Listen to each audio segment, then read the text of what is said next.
Cette vidéo que vous venez de voir, c'est la réaction de mon petit garçon de 2 ans, la première fois que je l'ai amené dans un camp de réfugiés en Grèce.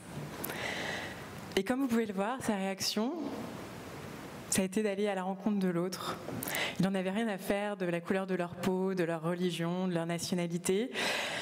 Il a juste vu d'autres êtres humains avec lesquels il pouvait jouer et interagir.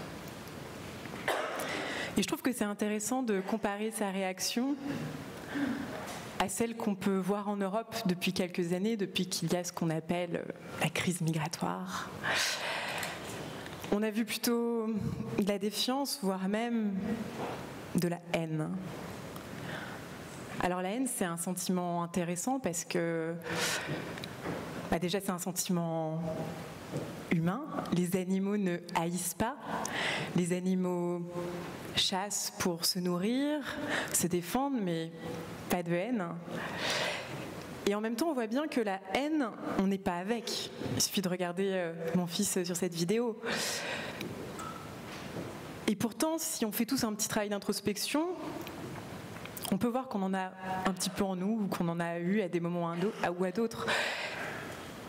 La haine, elle a un spectre extrêmement large. Ça va de la haine génocidaire à son maxima, mais à minima, c'est juste de penser que mon groupe est un peu supérieur à un autre groupe ou que j'ai pas très envie d'interagir avec un autre groupe. Mais ce qu'il faut bien comprendre, c'est que les motifs de la haine, ils sont créés par un contexte. Ceux qui haïssent pensent qu'ils ont des raisons rationnelles de le faire, mais ce n'est pas le cas. Que ce soit à Auschwitz, à Ferguson, à Christchurch, à Toulouse ou à Paris, ces raisons, elles ont été créées par le contexte. Il faut que quelqu'un produise à un moment donné, dans un cadre historique, dans une certaine culture, les motifs dont se prévaut la haine. Et qui expliquerait qu'un groupe de la population mériterait cette haine. Et ces raisons, ensuite, il faut qu'elles soient énoncées, répétées, illustrées encore et encore, jusqu'à ce qu'elles se sédimentent en couches épaisses dans nos esprits. Les haineux peuvent énumérer les raisons de leur haine des réfugiés, par exemple, mais ces raisons ne sont pas la cause de leur haine. Simplement, ils ont décidé qu'un certain nombre de qualités s'attribuaient à tous les réfugiés et que ces qualités sont jugées méprisables, haïssables, dangereuses. Et pourtant, si on écoute 2 minutes ces raisons, on voit bien qu'elles sont absolument pas rationnelles. Les réfugiés, on leur reproche à la fois de venir en France pour bénéficier des minima sociaux et à la fois de venir voler le travail des bons Français. Ça n'a pas de sens.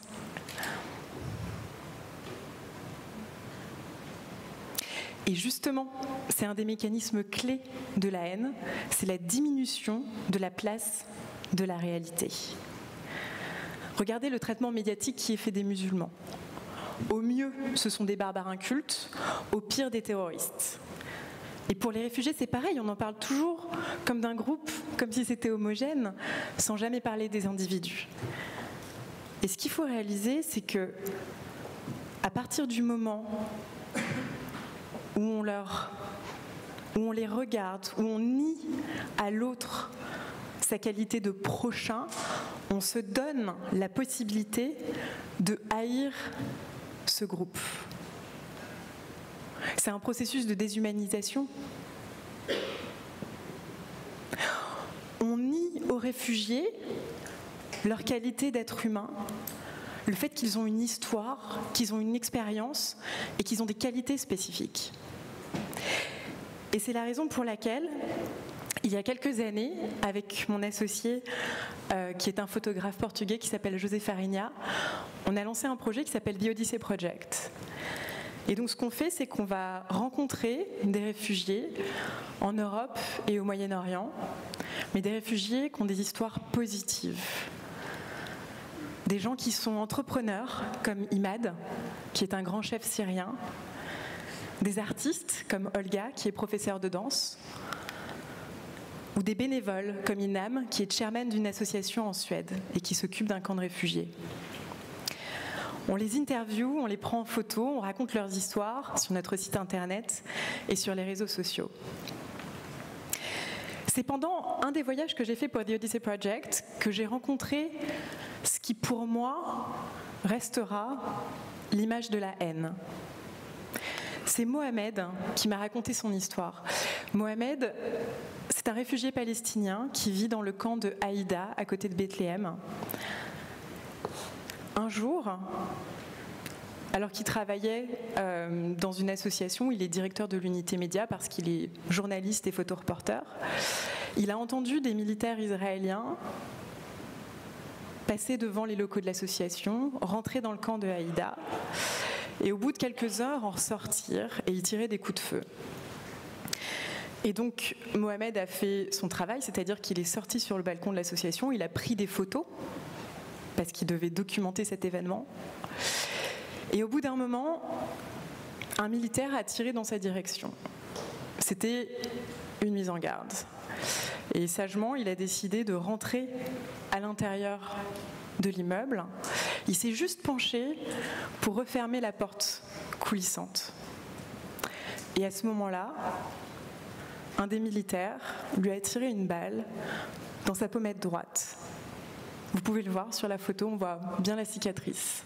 Et au moment de l'impact, Mohamed a poussé un cri de douleur et de terreur.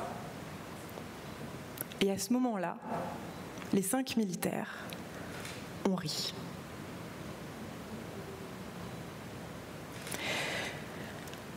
Et on se demande comment c'est possible d'en arriver là. C'est la haine qui fait ça. C'est ce processus de déshumanisation dont je vous parlais. Et pourtant, on voit bien qu'à partir du moment où les haineux se rendent coupables, parce que oui, c'est une culpabilité, de ce processus de déshumanisation, c'est eux qui perdent leur humanité. Dans nos sociétés modernes, il y a 2 facteurs d'aggravation de la haine. Le premier, c'est le facteur identitaire. L'obsession identitaire est un facteur aggravant des discours haineux, des actes haineux, qu'ils soient misogynes, homophobes, antisémites, racistes. Dis-moi qui tu es, je te dirai qui tu es. Cette équation terrible propage l'idée qu'on ne peut affirmer notre identité que par la détestation de l'autre. Et que si je ne sais pas haïr, alors je suis traître à celle-ci. Le fantasme identitaire repose sur cette culture de l'ennemi. Et tous les leaders populistes qui émergent ici ou là dans le monde jouent justement sur cette haine. Le deuxième facteur, c'est Internet. Parce que la haine fait faire du clic. Les discours haineux sont surexposés parce qu'ils font surréagir. Le but étant de collecter un maximum de nos données personnelles, ils ont besoin de nos interactions. Or, si je vois un discours haineux sur Internet, si je le trouve légitime, il y a de fortes chances que j'interagisse. Et si je le trouve illégitime, il y a également de fortes chances que j'interagisse. L'ignorance mène à la peur mène à la haine, et la haine conduit à la violence. Voilà l'équation. C'est une citation du XIIe siècle qui nous donne un début de piste pour comprendre comment lutter contre la haine. Il faut lutter déjà contre l'ignorance. Et quel meilleur moyen pour lutter contre l'ignorance que les mots ? Il faut parler, il faut écrire, il faut sensibiliser, il faut lire. Si le langage est pauvre, il perd sa valeur de symbolificateur. Les mots sont des symboles qui nous permettent de prendre des distances avec nos pulsions. Imaginez un média qui ne parlerait des chrétiens que pour parler des crimes qu'ils commettent. Des scandales pédophiles, des attaques terroristes, du Ku Klux Klan, des manifestations violentes contre l'avortement. Vous voyez comment ça changerait notre perspective. C'est un biais énorme. Et c'est pour ça que c'est la responsabilité des intellectuels et des artistes de réinventer notre rapport au langage et à l'image.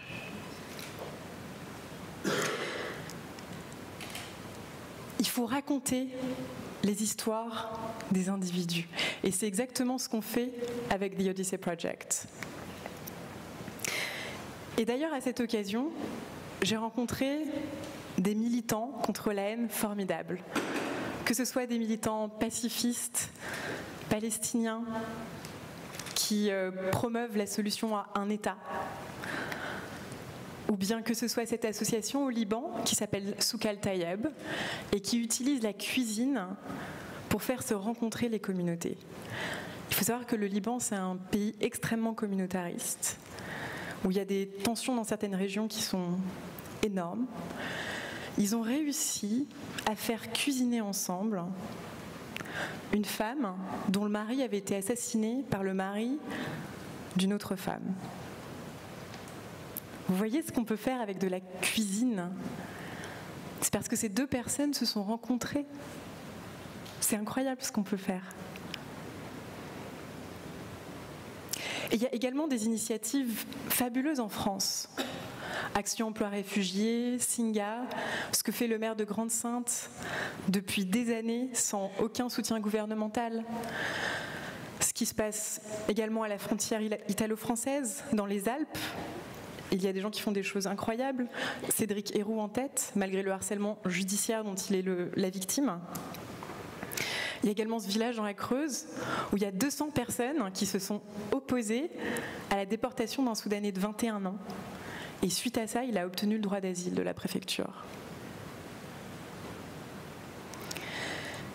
Toutes ces petites victoires du social, ce sont des résistances. Et il faut bien qu'on se rende compte que dans 20 ans, dans 30 ans, quand la crise migratoire sera terminée, il y aura des musées qui raconteront ce qui s'est passé, qui raconteront les dizaines, les centaines de milliers de morts dans la Méditerranée, dans nos montagnes, dans nos centres-villes. Il y aura des objets qui ont appartenu à ces hommes, à ces femmes, à ces enfants. Qu'est-ce que nous répondrons aux questions de nos enfants et nos petits-enfants qui nous demanderont ce qu'on a fait? Moi, quand je suis devenue maman, je me suis fixé une double mission.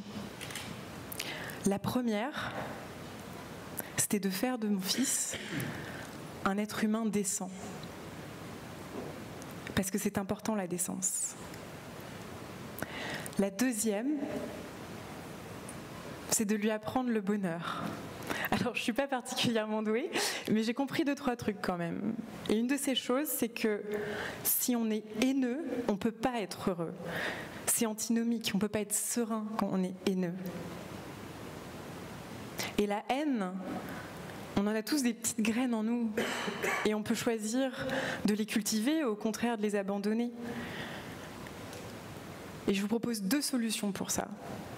La toute première, c'est ce que j'ai fait avec The Odyssey Project, c'est d'aller à la rencontre de l'autre.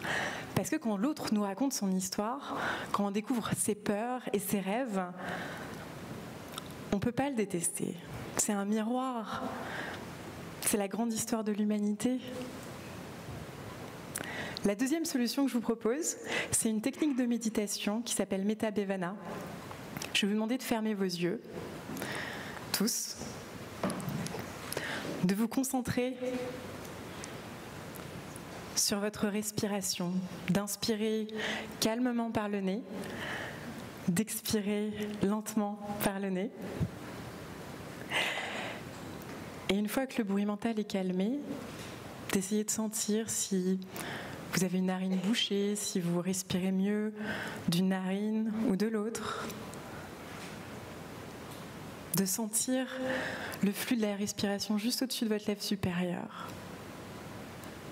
Et ensuite, je vais vous demander de penser à quelqu'un avec qui vous avez des difficultés.